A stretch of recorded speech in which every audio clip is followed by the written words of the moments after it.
안녕하세요, 투데이입니다. 오늘은 정사일주에 대해 알아보겠습니다. 일주로는 4주 8글자에서 단지 2글자만 가지고 말씀드리는 것이기 때문에 우리가 MBTI를 보듯이 재미로 봐주시면 감사하겠습니다. 일단 정화입니다. 정화는 인간이 만든 불이죠. 저는 토치의 비유를 많이 하는데요. 정화는 인간에 의해 어느 정도 만들어진 불이기 때문에 소명을 이루기 위해 노력할 필요는 없습니다. 무슨 일을 하든 빠르게 적응하기 때문인데요. 그래서 정화는 오래 타는 게 가장 중요합니다. 빠르게 적응한 일을 오래 한다면 한 분야에서 성공할 수 있겠죠. 그러한 정화가 사화이에 앉았습니다. 사화는 육친론상 비겁이자 12운성상 왕지이기도 합니다. 비겁으로부터 왕지의 기운을 받았으니 화기가 맹렬하다고 생각할 수 있는데요. 여기서 병호일주와의 구별이 필요합니다. 병화는 태양인데 비겁이자 왕지를 만났으니 더욱 찬란해지는데요. 이로 인해 화의 본성이 여지없이 드러납니다. 병호일주에 관한 내용은 제 영상을 참고하시기 바랍니다. 그러나 정사일주는 다릅니다. 적천수 정화편을 보면 왕이 불열, 쇠이 불궁이라는 구절이 나옵니다. 왕해도 거세지 않고 쇠해도 다하지 않는다는 뜻인데요. 정화가 비겁이자 왕지인 사화를 만나도 화기가 거세지 않습니다. 다만 거세지만 않을 뿐 화기가 왕한 것은 맞습니다. 병호일주는 존재감이 크고 화끈하며 불같은 성격인데 비해 정사일주는 하위 호환에 가깝습니다. 존재감보다는 주목도가 높고 평소에는 티가 나지 않는데 감정이 격해질 때 화가 나거나 신이 나면 화끈하고 불같은 성격이 나타납니다. 거기에 정화일간이 특징이죠. 스피드가 매우 빠릅니다. 사화는 역마의 글자이기도 하죠. 정사일주는 정화일간들 중에서 가장 빠른 스피드를 가지고 있습니다. 마음에 드는 일을 만나도 자기와 맞지 않거나 기분이 상하면 바로 돌아섭니다. 이성을 만날 때도 마찬가지입니다. 마음에 들면 바로 대시하는 경향이 강하지만 그만큼 빨리 돌아서기도 합니다. 직장도 마찬가지입니다. 마음에 드는 직장이 생기면 바로 입사하고 빠르게 적응합니다.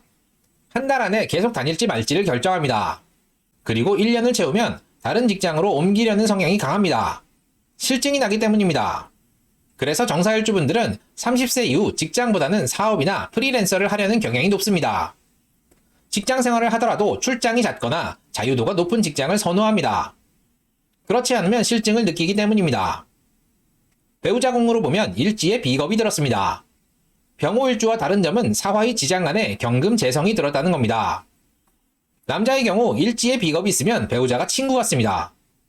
그런데 재성이 들었으니 아내 역할을 합니다.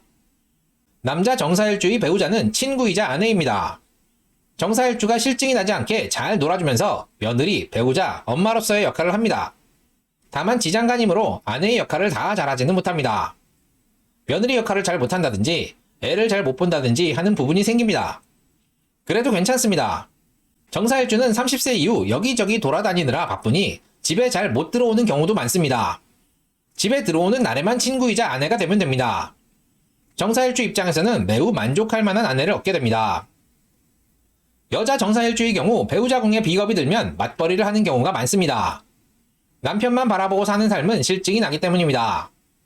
게다가 지장간에 경금 재성이 들었습니다. 여자 정사일주의 남편은 친구처럼 재미있게 놀아주는 존재이자 가정을 책임질 만큼의 돈을 벌어오는 사람입니다. 정사일주의 응석을 받아줘야 하니 배우자와의 나이차가 많이 나기도 합니다. 또는 배우자의 정신연령이나 가정에 대한 책임감이 높습니다. 여자 정사일주 입장에서는 만족할 만한 남편을 얻게 됩니다. 다만 지장간에 병화 비겁이 있으니 남녀 공이 바람으로 인한 이혼에 주의해야 합니다. 내가 바람을 피울 수도 상대방이 바람을 피울 수도 있습니다. 둘 다인 경우도 생깁니다. 이는 실증을 잘 느끼는 정사일주의 특성에다가 이를 맞춰줄 만한 상대방의 매력이 복합적으로 작용하기 때문입니다.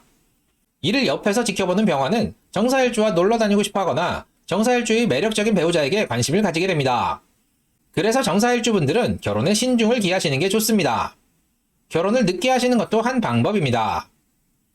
형충의 합을 보면 일단 인사신사명살을 말씀드릴 수 있습니다. 인사신사명살은 흔히 배신사와 연관이 많은데 배신을 하거나 당하게 됩니다. 원인과 결과가 명백하고요. 동업관계나 금전 부분에서 배신을 하거나 당하는 경우가 발생할 수 있습니다. 역마 글자들의 형인이 이동이 잦습니다. 배우자 궁에 인사신형을 당하니 배우자에게 배신을 하거나 당합니다. 사화의 지장간에는 무, 경, 병이 있는데요. 무토가 형 맞으면 여명의 경우 자식에게 문제가 발생할 수 있습니다. 경금이 형 맞으면 돈 문제나 바람 같은 일이 발생하고요. 병화가 형 맞으면 친구나 동업 관련해서 배신을 하거나 당할 수 있습니다. 또한 사해충을 논할 수 있는데요. 일단 원국에 사해충이 있으면 이혼수를 논합니다. 그리고 정사일주의 특성상 사해충을 맞으면 결혼을 아예 안 하는 경우도 많습니다. 그리고 사화와 해수의 지장간 중 무토를 제외한 경금, 병화, 간목, 임수가 피해를 입으니 부모님, 배우자, 남자의 경우 자식에게 문제가 발생할 수 있습니다. 그리고 사해충은 월일충과 일시충이 발생할 수 있겠죠. 월지 해수인데 사화와 충을 하면 아무래도 계절이 해월이니 화의 피해가 우려됩니다. 화는 비겁이죠. 관성과 비겁이 충돌이니 15에서 30세 사이에 관으로부터 보호받지 못하는 상황, 학교 폭력이나 왕따 등을 당하거나 반대로 할 수도 있습니다. 월일충이니 부모님의 이혼이나 사별이 발생할 수 있습니다.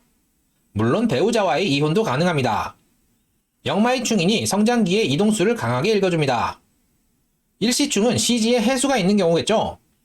30에서 45세 사이에 이혼수를 강하게 읽어주고요. 지장간인 경금, 병화, 간목, 임수가 피해를 보니 문서 또는 다툼으로 인한 관제 구설로 재물의 손실을 예상해 볼 수 있겠습니다. 시지를 충하니 자식에게 문제가 발생할 수 있겠네요. 원국에 사해충이 없더라도 유년에서 해수가 들어올 수도 있죠. 이동수를 강하게 읽어줍니다. 보통 4월에 발동되어 해월에 마무리가 됩니다. 원국에 인사신 사명살까지 있다면 이동성이 더 강하겠죠. 그리고 배신사와 연관하여 뒤통수를 치거나 맞는 일들이 해년에 심하게 나타납니다.